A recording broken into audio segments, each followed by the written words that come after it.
जय हिंद साथियों, आप सभी का स्वागत है। आज की क्लास स्टार्ट करते हैं। आज की क्लास में हम लोग सीखेंगे कि पॉलिनॉमियल चैप्टर में के बेसिस पर जो बोर्ड में क्वेश्चंस आते हैं उन क्वेश्चंस को सॉल्व करने की कोशिश किया जाएगा। बोर्ड में जो भी क्वेश्चन आते हैं उनको हम लोग एक बेसिक से, ये जितने भी टाइप के क्वेश्चंस हैं उन सारे क्वेश्चंस को हम लोग कवर करने वाले हैं। तो चलिए क्लास स्टार्ट करते हैं, देर ना करते हुए आज की क्लास। तो देखिए क्या होता है कि आपके सामने अगर मैं पॉलिनॉमियल की बात करूं तो पॉलिनॉमियल पूरे डिटेल में पढ़ा जा सकता है, बट मैं क्या कर रहा हूं, उन्हीं पोर्शंस को कवर कर रहा हूं जो बोर्ड में बार बार आते हैं। तो पॉलिनॉमियल में हम लोग किसको देखने वाले हैं? क्वाड्रेटिक पॉलिनॉमियल को। इसको क्वाड्रेटिक पॉलिनॉमियल को, ठीक है। क्वाड्रेटिक पॉलिनॉमियल देखा जाएगा कि क्वाड्रेटिक पॉलिनॉमियल क्या होता है, इसको समझते हैं, ठीक है। तो क्वाड्रेटिक पॉलिनॉमियल क्या होता है कि अगर कोई भी polynomial ax square plus b x plus c इस फॉर्मेट में लिखा है, इस फॉर्मेट में ax square plus b x plus c के फॉर्मेट में लिखा है, जहां पर a b c are real number, a b c एक रियल नंबर हो और ए की वैल्यू 0 कभी भी ना हो, तो हम कहा जाएगा कि जो ax square plus b x plus c है यह एक क्वाड्रेटिक पॉलिनॉमियल है, ठीक है।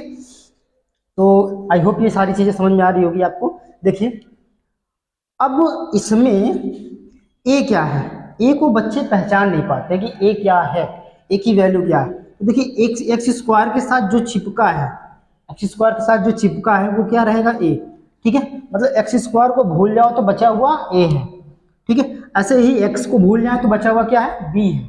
एक्स को भूल जाए तो बचा हुआ बी है, और बाकी सब क्या है? बाकी सब ये सी जो है कांस्टेंट है, बाकी सब क्या रहेंगे? कांस्टेंट सी रहेंगे। तो ए बी सी है तो तीनों के तीनों कांस्टेंट, बट ए कैसे ढूंढे? ए ढूंढने का तरीका कि एक्स स्क्वायर वाले को छिपा दो, ए मिल गया। बी ढूंढने का तरीका कि एक्स वाले को छिपा दो, बी मिल गया, और बाकी सब बचे हुए सी। इस तरीके से हमको सर्च करना ए बी सी आना चाहिए। ये बड़े इंपॉर्टेंट है, ए बी सी सर्च करना बहुत ही जरूरी है कि आसानी से आप ए बी सी को सर्च कर पाए, ठीक है। वैसे ए को क्या कहा जाता है? Coefficient of x square. B को क्या कहा जाता है? Coefficient of x. और सी को क्या कहा जाता है?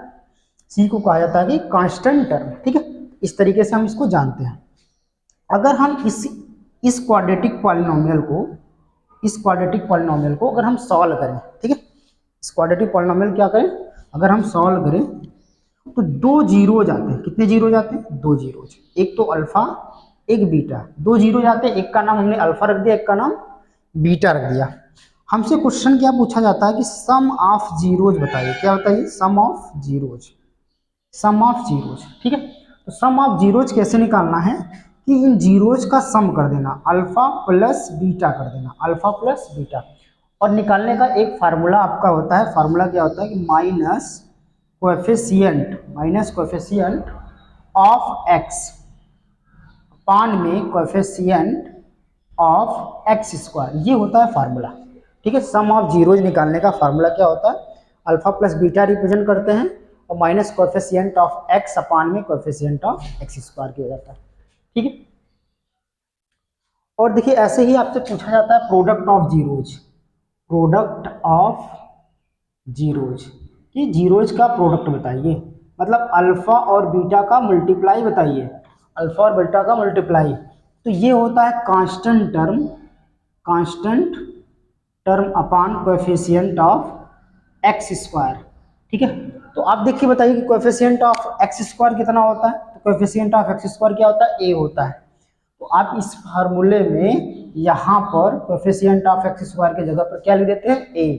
कोएफिशिएंट ऑफ एक्स स्क्वायर यहाँ पर ए लिख देते हैं।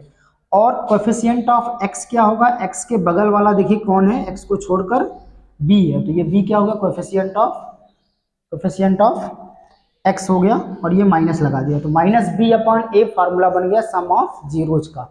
सम ऑफ जीरोज को, देखिए तीनों फॉर्मेट में चीजें याद होनी चाहिए। जब तक तीनों फॉर्मेट में नहीं याद रहेंगी तब तक आप बढ़िया से अप्लाई नहीं कर पाएंगे, क्वेश्चंस को समझ नहीं पाएंगे। तो क्वेश्चंस की लैंग्वेज समझ में आए और बढ़िया से क्वेश्चंस को में इन फार्मूलों का अप्लाई कर पाएँ, इसलिए आपको हर एक फॉर्मेट अच्छे तरीके से आना चाहिए, ठीक है।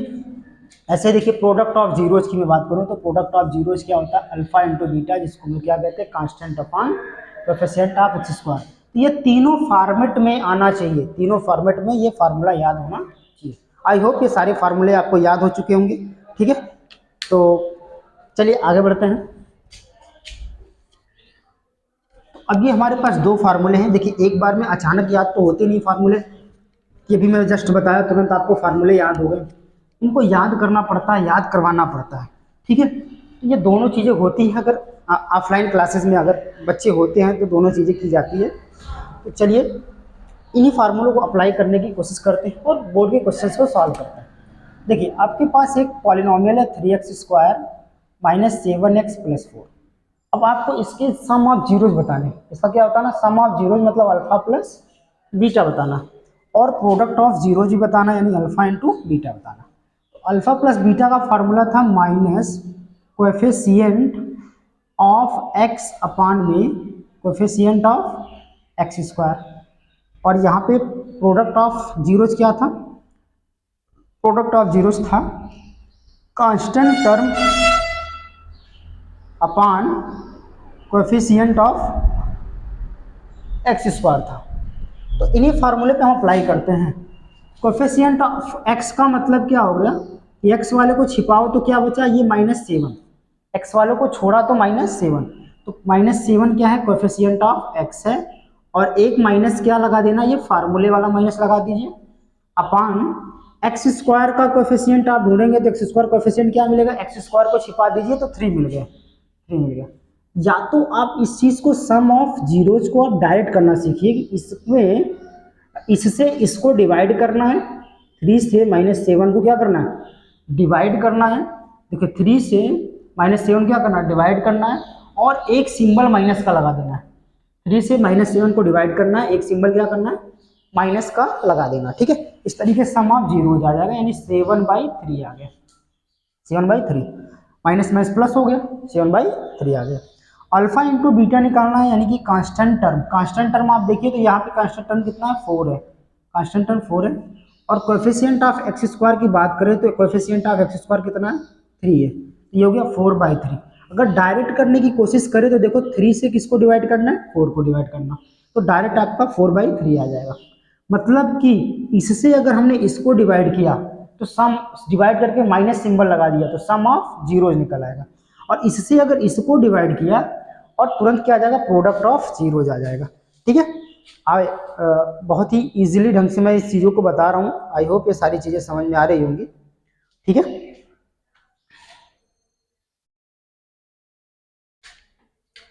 चलिए और भी क्वेश्चंस लेते हैं और सम ऑफ जीरोज निकालते हैं, प्रोडक्ट ऑफ जीरोज निकालने की प्रैक्टिस करते हैं। ठीक, जैसे कुछ छोटे छोटे क्वेश्चन यहाँ पे आपको सम ऑफ जीरोज बताने हैं। इधर लिखता हूँ, यहाँ पे मैं क्वाड्रेटिक पॉलिनोमियल दूंगा और यहाँ पर आपको सम ऑफ जीरोज में दूंगा, सम ऑफ जीरोज, और यहाँ पर product of zeros, product of zeros. ठीक है, तो क्वाड्रेटिक पॉलिनोमियल एक मान चलिए 6x² प्लस 5x प्लस 3 है। तो तुरंत आपको बताना है सम ऑफ जीरोज, तो इससे इसको डिवाइड करना है 5/6, और आगे क्या लगा देना, माइनस लगा देना, सम ऑफ जीरोज आ गया -5/6।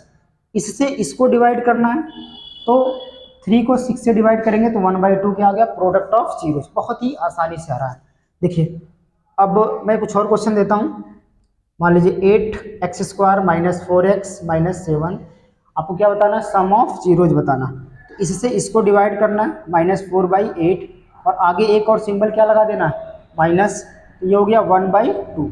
इससे अगर हम 7 को डिवाइड कर दें, -7 को, तो -7/8 करने पे क्या आ जाएगा, प्रोडक्ट ऑफ जीरोज। ठीक है, पहले वाले से दूसरे वाले को डिवाइड करने पे क्या आता है, सम ऑफ जीरोज, और पहले वाले से तीसरे वाले को डिवाइड करने पे क्या आता है, पहले वाले से तीसरे वाले डिवाइड करने पे प्रोडक्ट ऑफ जीरोज आता है। ठीक है, आगे बढ़ते हैं। देखिए कुछ और एग्जांपल, जैसे k-2 x² minus 4k plus 3, इसका आपको बताना है सम ऑफ जीरोज।